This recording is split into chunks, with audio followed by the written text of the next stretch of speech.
Well, hi everybody, and welcome to our latest meeting of Oxford University's Southernising Criminology group. I'm Lucy Harry, and I'm here with my fellow DPhil student Louise Dal Santo, and we are very excited to have Dr. Anna Maria Getos Kalac with us today. Before we introduce today's speaker, we just wanted to remind you about the purpose of our group. So we're a student-led initiative who aim to foster discussions about criminology that move beyond the so-called global north. This term series of events, which are running every other week and held at this time online, are focusing on criminological contributions from particular geographical regions. So today we'll hear from the Balkans, and in the coming weeks we have presentations regarding criminology in Latin America and also in South Asia. And we hope you will be able to join us for those too. The details are on our webpage. Just to provide you with some information about the setup of this event, Dr. Getos Kalac will be presenting for roughly 30 minutes, and following this we'll have about half an hour for a Q&A discussion session. Please kindly mute yourself during Anna's talk, and then following this, feel free to either raise your hand or write your question in the chat box, and we'll be moderating the discussion. You'll notice that we are currently recording the presentation section of this event, but we'll turn off the recording for the discussion. So I'll hand over to Louise to introduce today's speaker. All right, thank you, Lucy. So Anna Maria Getos Kalac is a tenured associate professor at the University of Zagreb's Faculty of Law, where she's been conducting research and teaching on the topics of criminology, victimology, and penology, and also the basics of criminal law since 2006. She was appointed as a guest professorship at the University of Lausanne School of Criminal Science in 2018, and in 2020 she was appointed as a guest professor at Sciences Po in Paris. She has also partaken in an extended research stay at Max Planck Institute for Foreign and International Criminal Law in Freiburg as a foreign visiting professor between 2017 and 2019.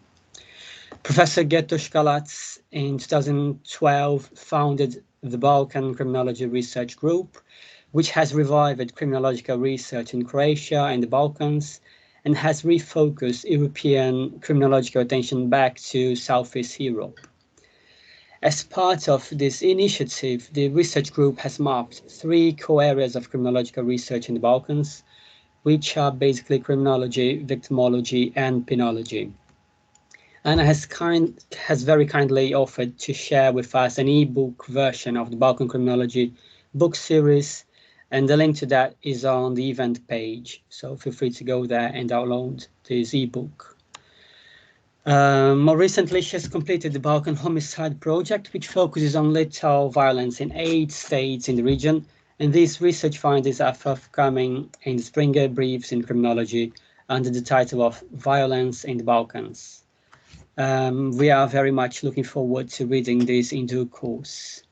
So today we are delighted to have Dr. Getos Kalac talk to us about her pioneering work on Balkan criminology.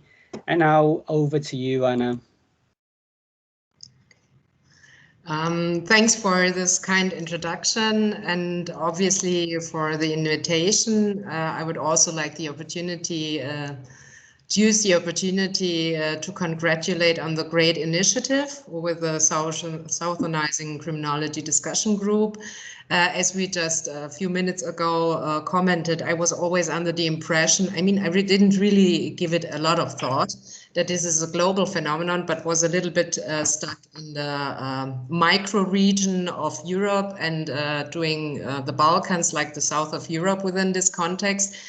And I think also for me in this respect, this was enlightening. And I think this also in a nutshell provides a little bit of already accomplished benefit of your discussion group, because you manage to, at least to myself, make clear this is a global phenomenon. There are a lot of south places on the globe, and in terms of criminology, I think these are also uncharted territories that can contribute a lot to global criminology. Now the question is, how to do that. And with my presentation, I would like to give you really a glimpse, what you can do in half an hour, into what we did, how we did it, in terms of general strategy and ideas we had, what we've been doing overall. That would be the first part of my presentation. And the second part would be hardcore research findings, so to say. And based on the example of the Balkan Homicide study, to provide you a little bit of insight in the specifics of doing criminological research in a part of the global south, being Southeastern Europe or the Balkans. And then I have to say, I really look forward to the question and answer session, because yeah, with online presenting, it always comes down a bit to talking to oneself. And that is what I will be basically doing for the next half an hour. So bear with me as soon as I start with the screen.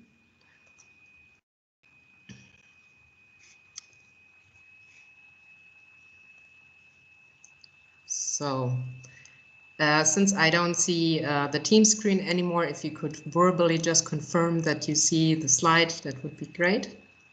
Yes, okay. We can see it. Thank you. Great. Yeah, thanks for the feedback. So to immediately get it out of the way in terms of terminology and for the purpose of this presentation, when I talk about the Balkans, this is a colloquial meaning for the whole of Southeastern Europe, although clearly the two are not the same. And whoever wants to read up on a really excellent analysis on why the two are not the same and what the particular historical but also criminological and legal differences between the two regions are, I strongly recommend you take a look at Sundhausen's paper and analysis, which is quite nice. He passed away meanwhile, but that was, to my knowledge, the last paper he wrote, the last analysis he did specifically for our book on mapping the criminological landscape in the Balkans, where I asked him to focus for the purpose of criminological research on explaining the differences between Balkans and Southeastern Europe, and providing a glimpse at what the commonalities and differences within these regions are. So that being said, and for colleagues from Croatia and Slovenia, which oftentimes are not happy when they think they are positioned within the Balkan, clearly Croatia and Slovenia are part of Southeastern Europe and not the Balkans. Now, Balkan criminology, what is it? What do we do? Why do we do it? How did we do it? And how are we currently doing it? And what are the benefits? Meaning, except for having a meaningful occupation, because when I think back to 2012, that was how Professor Albrecht, back then director at the Max Planck Institute, phrased it when we talked about what now after having finished my PhD. And that was like the idea behind it, yeah, to have some kind of meaningful occupation. Out of this meaningful occupation, I'm really honestly very humble to say that it's a team effort, and I met a lot of great people from the region, but also throughout Europe and globally. And I think in terms of benefits, we managed to do quite a lot, and also with rather limited, I would say, funding, but a lot of support from the Max Planck Institute, in particularly Professor Albrecht, but also a lot of support and backup from my own faculty here in Zagreb, especially also from the head of my department, Professor Derencinovic. So these are few of the more senior, experienced, acknowledged researchers who also helped us get going and continuously support all our efforts.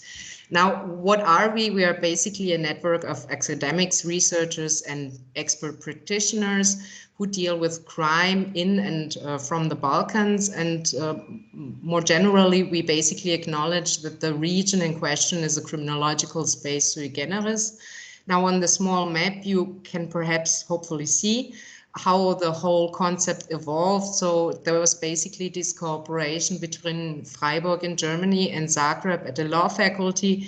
And we acted and still act as kind of a focal point for the whole region, bringing together people, coordinating research, applying for funding, and somehow trying to systemize what is there in terms of capacity and people in the Balkans interested and able to conduct criminological research. So in a nutshell, what we do on a daily basis, we do data collection, we conduct research, analytics, and at the end of the day, when we are lucky, we also get the opportunity to do evaluation of measures and actions that are being implemented in the whole sector of crime prevention and crime analysis.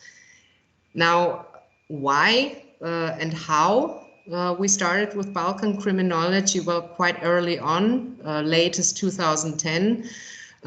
We detected that there was a huge criminological vacuum in the Balkans. This started out even before 2010 when I was at the Max Planck Institute and trying to do criminological research in the region, that basically you had only a couple of people who were on an international level conducting and involved in criminology. Now, when the time came for me to return from Freiburg to Zagreb, I was, of course, a little bit worried whom to work with. And since I was interested in conducting regional research, it was quite natural that based on the finding that criminological knowledge was scarce, scattered, and being produced unsystematically, that we somehow thought about how to change that at the Max Planck Institute. And our idea, which proved quite efficient, was basically to do capacity building through research. So in 2010, the Max Planck Society funded a small research group. And this research group has essentially been developing ever since. We conducted joint research projects, did several joint publications, had annual scientific conferences, and also got much more heavily involved in the European Society of Criminology. An additional benefit was also that through our own engagement and this whole network, we managed to engage quite a few people from our network into big international, renowned international studies. So, for example, the International Self-Report Delinquency Study, but also the European Source Book of Crime and Criminal Justice Statistics, to be short. So at the end of the funding by the Max Planck Society, we were very lucky to have the Global Initiative Against Transnational Organized Crimes Resilience Fund to continue funding our activities. So as you see from this, we are currently more focusing on organized crime research and illicit markets, but still continue with upholding the network and also doing, let's say, mainstream general criminological research.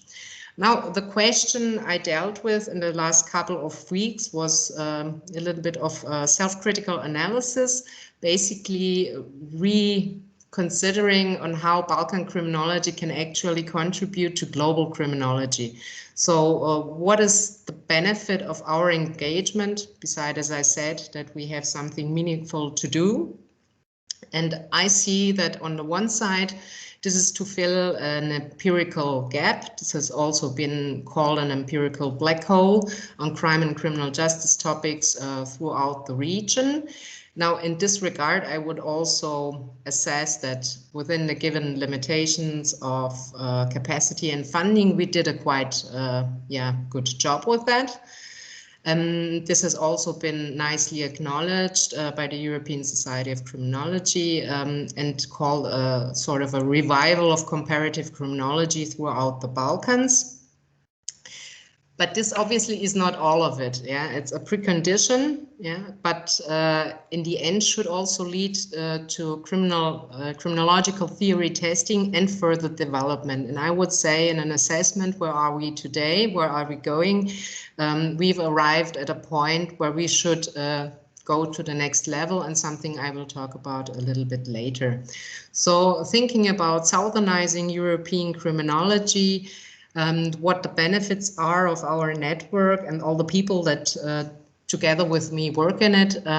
I would say when you look, for example, at the European Society of Criminology, membership from the countries of the region has hugely increased during the last decade since we've been active.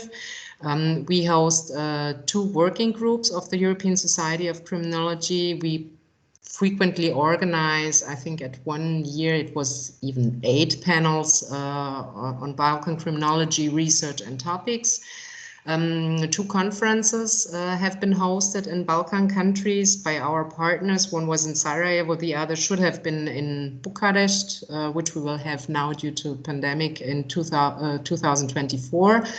A lot of people from our network got involved in the board of the European Society of Criminology. And I have to be quite honest, this was a major step. I mean, getting involved in these bodies also enabled us to get much more active in influencing a little bit on where and how research is being conducted, where conferences are being held, and it also enabled us to network with those people who organize big European and international studies, which then as itself again produce criminological knowledge. One of the nicer examples is, for example, the European Sourcebook of Crime and Criminal Justice Statistics, which 6th edition has just been published. And it involves 6 countries and 6 people from our network, countries that most of them so far have not been included in data. So these are countries you could not get any data, at least not in the source book prior to this edition. Also with the International Self-Report Delinquency Study, we did a third one for Croatia for the first time. Almir Maljevic from Bosnia was kind enough to introduce me to that exercise. It was a big learning experience. We're continuing to do that. On the other hand, we've recently been more engaged in organized crime research and illicit market research. But I would say from the originally like hardcore Balkan criminology research, what we've conducted so far are 4, I call them mapping exercises. These are basically regional comparative surveys on the state of art in criminology, victimology, and penology throughout the region. The most recent one dealing with violence, and that would be the Balkan Homicide study, which we just completed. Now, with the first mapping we conducted on the criminological landscape, this dates back to 2014, but not much has changed in terms of research setting and research capacities, but also research topics and research standards. Now, interestingly, when looking at the region, we see that the research setting as well as the research capacities are somewhat what I would like to call nicely southernized. Characterized by a lack of funding, lack of staff, a lack of staffing possibility, lack of equipment. Yeah, this sounds very bad, but I hesitate to call this a problem. It's more of a challenge. On the other side, you have the challenge that the criminological research topics, just as the research standards, are northernized in both cases, which obviously is a good thing, yeah, in some aspects, but in many it is not. And this dichotomy, I would like to say, between settings capacities on the one side and the topics and the standards on the other side creates grounds for inequality, which up to now, I have to admit, I was not able to comprehend fully in terms of how to solve this. As I mentioned, the victimological and penological landscape mappings, we encountered the same difficulties. And I have to say, as first line perhaps of conclusion, that a lot of the topics of criminological research throughout the region are basically, so to say, imposed in terms of these are interests in the region that come from outside the region.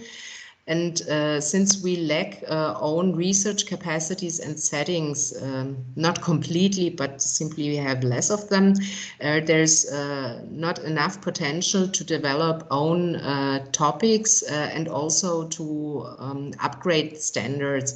This is simply if you imagine that most of the inquiries and possibilities of conducting criminological research, empirical research throughout the region, basically mean that you have to get involved in European or international ongoing projects where basically the methodology is already done.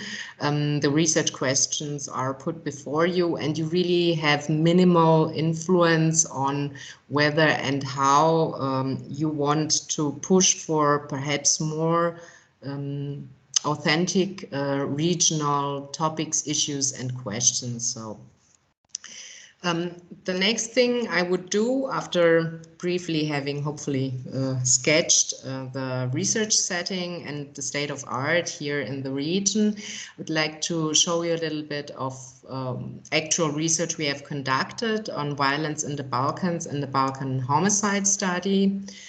So this obviously deals with filling the gaps concretely in current European homicide research, where, for example, the European Homicide Monitor and the European Handbook on Homicide Research did not manage to collect any data on most of the countries from the region. This is, as you might have noticed in prior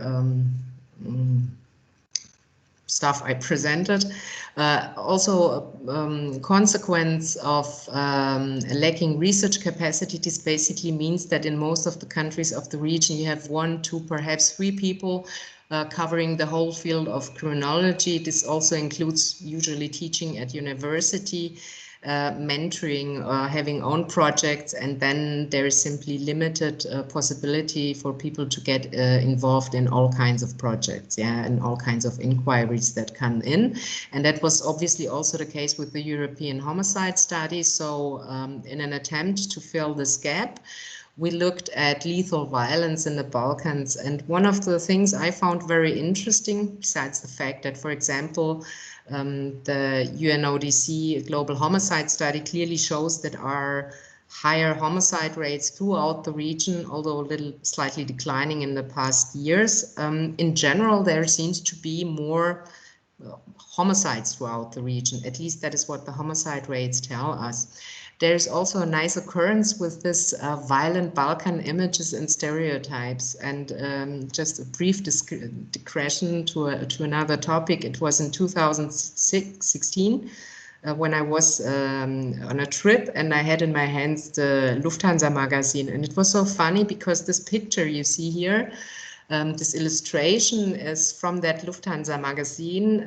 Next to it was a nice feuilleton, a short story about an incident a German writer encountered in Belgrade, Serbia, and he basically portrays in a semi-funny way a violent incident of a guy in a bar shooting another guy in the leg because he did not want to have a drink with him. He did not allow the victim to buy him a drink. Blah, blah, blah. Long story short.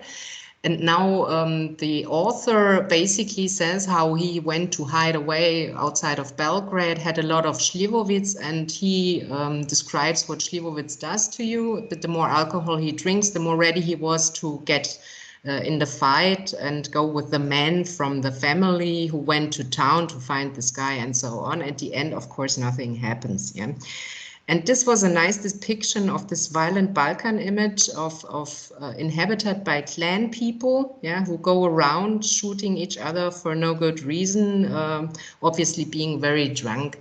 And I have to say this was not the main reason for conducting the study, obviously, but it was something that followed me along the way of doing it, where I constantly asked myself, what data would you need to confirm such a stereotype, or the other way around, what data would you need in order to dismantle such a stereotype? And I will get back to that a bit later on. So what with the Balkan homicide study we did, we basically managed, so far in 6 countries that are involved in the study, to analyze court case and prosecution files, more than 2,000 of them. There were more, but we dismissed them during the data cleaning, which involve almost 2,500 offenders and a little less number of victims in Croatia, Hungary, Kosovo, North Macedonia, Romania, and Slovenia.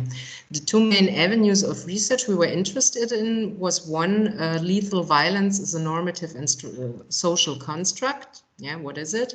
And how is it defined, especially by police prosecution and courts in the determination of whether these are acts of homicide or not. And the other one I was honestly to say a bit more interested in was the empirical reality of violence. What does violence actually look like, especially also within the light of this violent Balkan stereotypes? Yeah, is violence really different, let's say, in Albania or in Serbia or even in Zagreb when compared to, for example, Freiburg or Germany?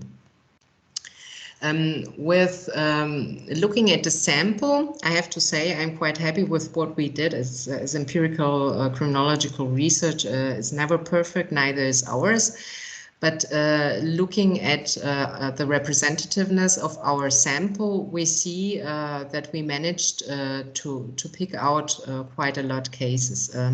When you see Romania and Hungary, then I have to note that the lower percentage, the share of the overall cases we could have picked, is obviously also due to sampling these two countries. We did not aim for a full national sample, due to the sheer largity of the sample size and the very limitedness in funding.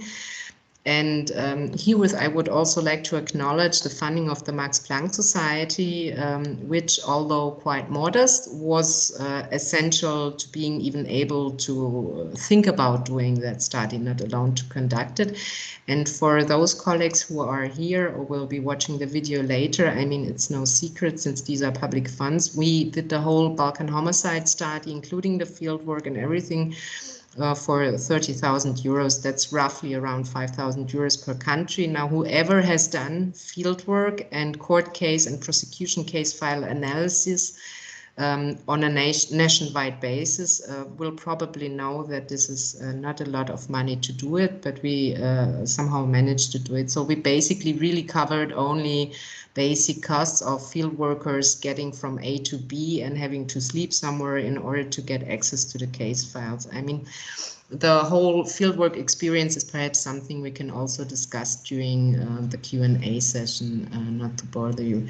A brief look at the definition of homicide in the participating countries. We were quite unified, and the challenging thing we did and recognized later on in the process of data analysis was that we basically had several counting units and several databases that needed to be combined later on. So we have the cases, the offenders and the victims, and sadly also victim-offender, offender-offender, victim-victim relationship databases. So that is something we will talk a bit later about when it comes to research capacity.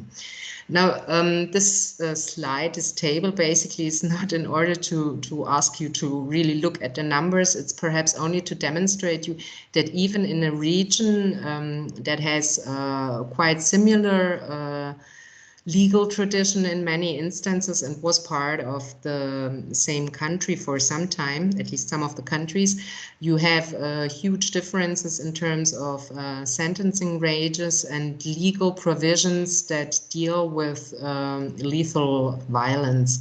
And this was a big problem, especially when thinking about comparing cases and doing comparative analysis based on the legal typology you have when it comes to violence. Yeah, so qualified homicide, negligent homicide, not even to get into the question of the cases we missed, which might have been also very interesting. And these are grave bodily injuries with lethal outcomes, which essentially come down to the police or the prosecution, whether they will get in the homicide cases, attempted homicide cases or not.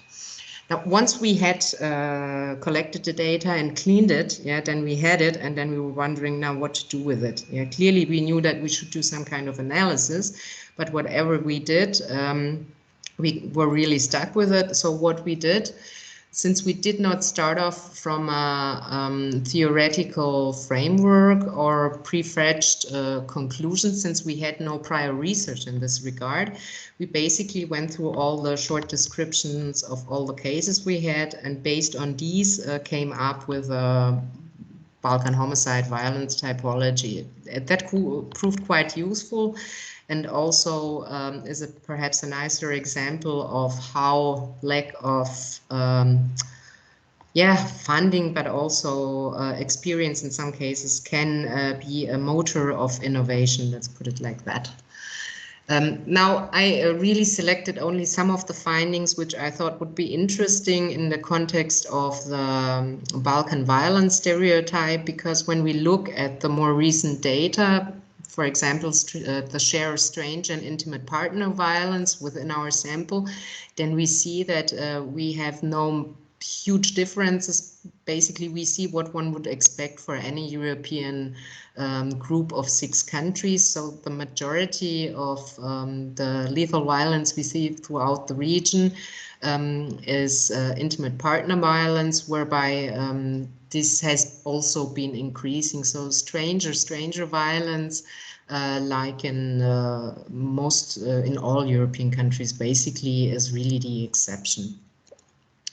Now, also when it comes to alcohol intoxication, it was quite interesting in my perspective that at least with the younger population, we have slightly more offenders that are not intoxicated, temporary crimines, whereas we have more and more often intoxication with alcohol, and probably being a criminogenic factor within the violent incident in older age groups. Looking at recidivism, I found it quite interesting that we have a quite high share of general recidivism, meaning people who already offended before committing the violent incident, and quite a large share of specific recidivism, meaning that these were offenders that were prior already convicted for having committed a violent offense. This obviously opens further interesting questions that deal with sentencing, how well the sentencing is being done, and also deals a little bit with the prison situation and what is being done with violent offenders in prisons. Interestingly, most of those who were already convicted did not serve a prison sentence. And so this is also one of the more interesting findings. Now, what I've been fascinated with, and is something that I'm currently investigating a bit more closely, is the high share of female violent offenders in Hungary. So it cannot be explained by population statistics. We simply have considerably higher share of female violent offenders in Hungary. The reasons for that are not known yet, but we're working on it. But when you look at the gender distribution in relation to the victim offender relationship in terms of gender, so we see that male violence committed by males is predominantly male-male violence. And interestingly, when it comes to female violence, this is more often directed towards male victims. To briefly go through some of the preliminary key findings that I had was able to pick out. So one thing that really fascinated me was that none of our findings indicate, at least not the sum of it, that homicides are a unique phenomenon, so to say, something essentially different than simply the lethal outcome of violence, because there are homicide studies that only deal with those cases where the victim actually died, homicide, and they leave out attempted incidents. And so we asked the other way around and wanted to see whether there are really differences, and that is why our sample includes both completed and attempted homicides. And from a lot of the variables we have, we don't really see huge differences. And this is particularly the case when you look at the place where the incidents occurred, their micro locations, the time of the day when the incident occurred, or the period of the week, the number of offenders and victims, whether the offense was premeditated, the main motives, or the general victim-offender relationship, or even the alcohol intoxication. These are all variables where we found no differences between attempted and completed homicides. Interestingly, most lethal violence in our sample occurred in rural cities, with the least taking place in the country's capitals, which are also the biggest cities of each of the sampled countries. Now, the majority of lethal violence is committed in a private micro-location in the evening or afternoon and around or at the weekend. The vast majority of our cases had only one offender and one victim. This was very lucky occurrence since when merging the databases, we simply used the dropout method. So we cut out those cases where we had multiple offenders or multiple victims. In those instances where we analyzed offender characteristics together with victim characteristics. It's not really the ideal solution, but it's an optimal solution, I would say, because duplicating of cases is not the best solution anyway, so to leave it with that.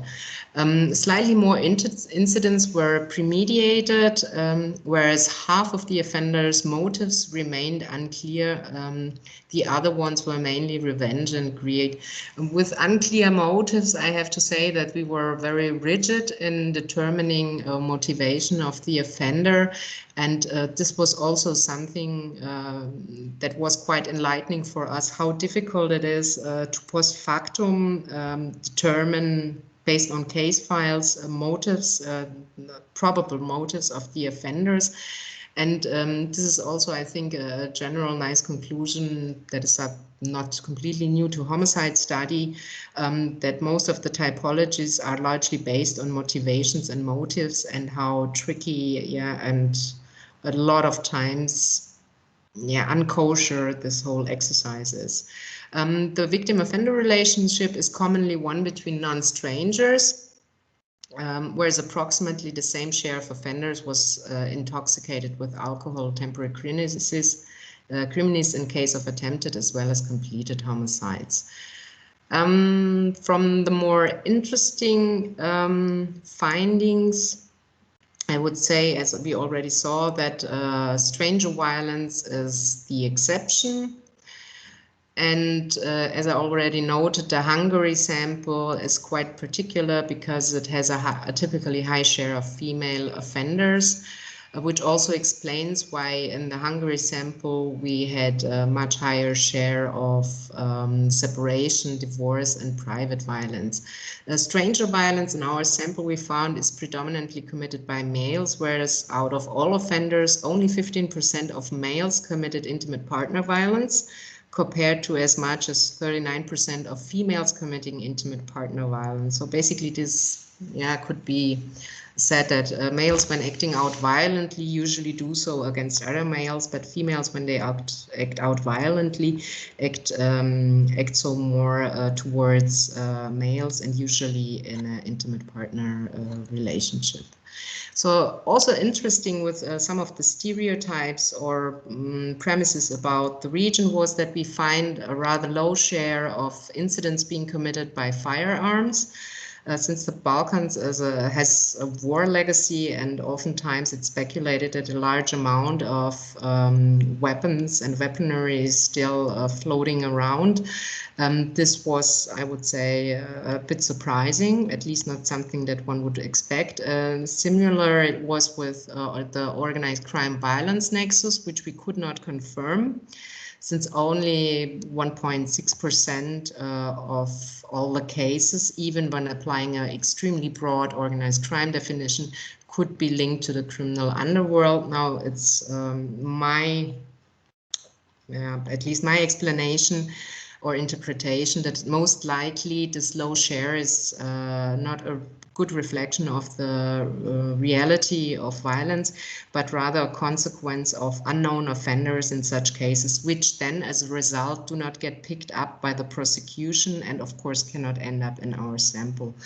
On a last note, the violent Balkan images and stereotypes, my thoughts on that, and based on what we found in the data, I would say these are most likely a consequence of lacking cultural knowledge, which would be needed for contextualization and interpretation of violent incidents. So, for example, to get back to the example, to the short story I started off with, the interpretation of the author of that short story simply lacked probably the knowledge of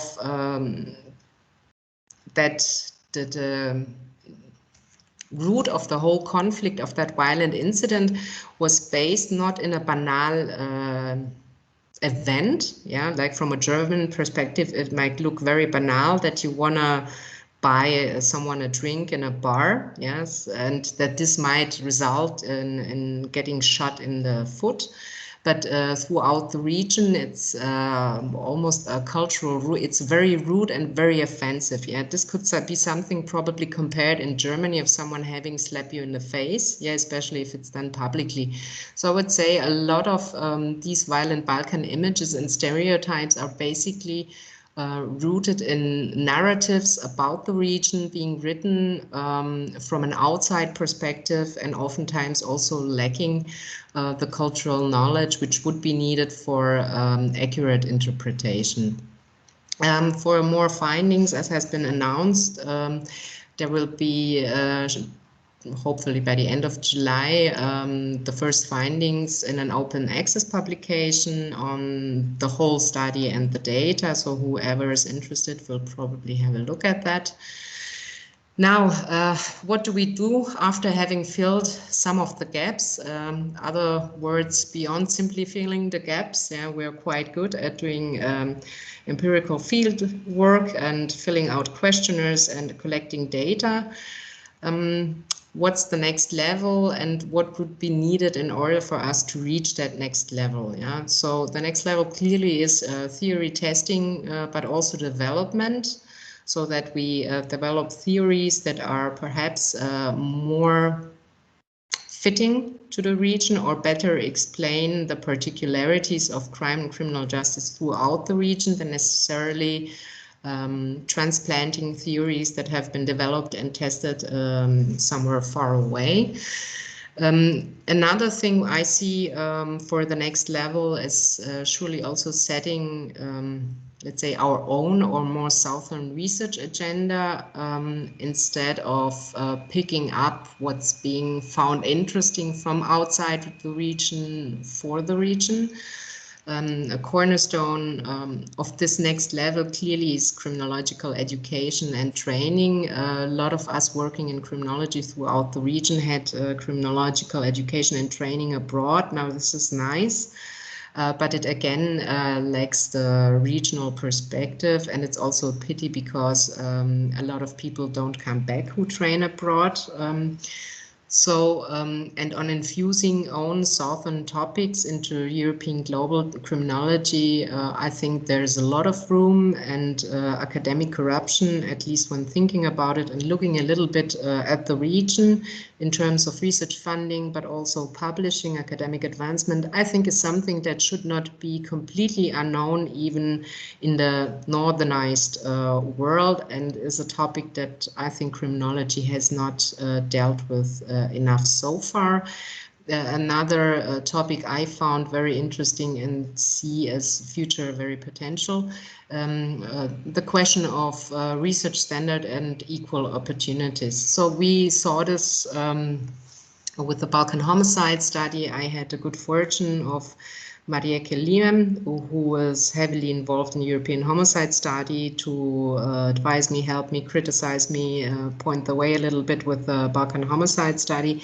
And I saw from this that it's basically impossible to adhere to the same quality of research standards, so to say, in the north and in the south, simply because of lack of equipment. I mean, a nice note is perhaps to say that until a year ago, we did not have a SPSS license at the faculty. And obviously, when you look at ISRD 3 or the Balkan Homicide study, this is like basic tool you would need in order to do that. So the question obviously is where to put the balance, and is there even a balance in terms of research standards and equal opportunities for criminologists around the world. The main obstacle I see, and I also don't see a good solution to that, is a lack of funding opportunities, but even more institutionalized sustainability. I mean, we saw it with the Balkan Criminology group. We had the funding for the first 7 years by the Max Planck Society. It was not huge, but it was essential, and I'm very grateful for that. We have now continuance of funding, but none of us is sustainable in terms that we really can count of it. And without such sustainability, there is simply not enough capacity, and you really cannot grow and groom the staff you would need or come up with long-term solutions on producing hardcore criminological knowledge and upgrading your skills in that respect. So this is quite depressing when I think of it. So I have thought about a few positive final notes. So what I found is that the Balkans are in essence an uncharted territory with almost unlimited possibilities. Now, this has to do something with the particularities of how the Balkans work in terms of access to data and files. I mean, it's painful, but once you get the hang of it, and if you are a little bit of lucky, you can get access to stuff you would never ever get access to in any of the, let's say, hardcore European Union countries. I have to say comparatively low costs of research and fieldworks are definitely a huge advantage of the Balkans. So whoever wants to test criminological theories, I think this is a good region to do that. And what I've also find is that you have a lot of highly motivated scholars eager to engage in empirical research projects, in addition to doing a lot of teaching, being underpaid and not having any monetary value out of it. I mean, the enthusiasm I've encountered within our Balkan Criminology network is simply huge. Yeah? And the willingness of people to get involved in stuff they don't necessarily know well about, and to learn about empirical research and how to do that and invest private and own time and resources. It's simply something, I have to say, which I have not encountered outside the region, at least not on that level. And another, I would say, yeah, advertisement for the Balkans in order to conduct criminological research is simply that most of the standard criminological topics are simply not yet covered at all, or at least leave enough room to continue researching. On a last note, and from my 10-15 years experience on working in the Balkans in terms of criminology, I can only conclude that doing empirical research in and on the Balkans is challenging and exhausting, but it's also tremendously rewarding, and especially if one considers research as an adventure and oneself a little bit of a discoverer. With this, I thank you for your attention, and I'm so happy to turn off my shared screen and see you all again. Okay. Well, thank you so much, Dr. Getos, Kalac, and I wondered if you would all join me in a virtual round of applause.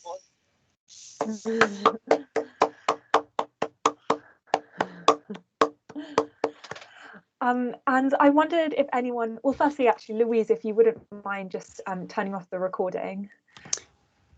Yeah, we'll do that right now.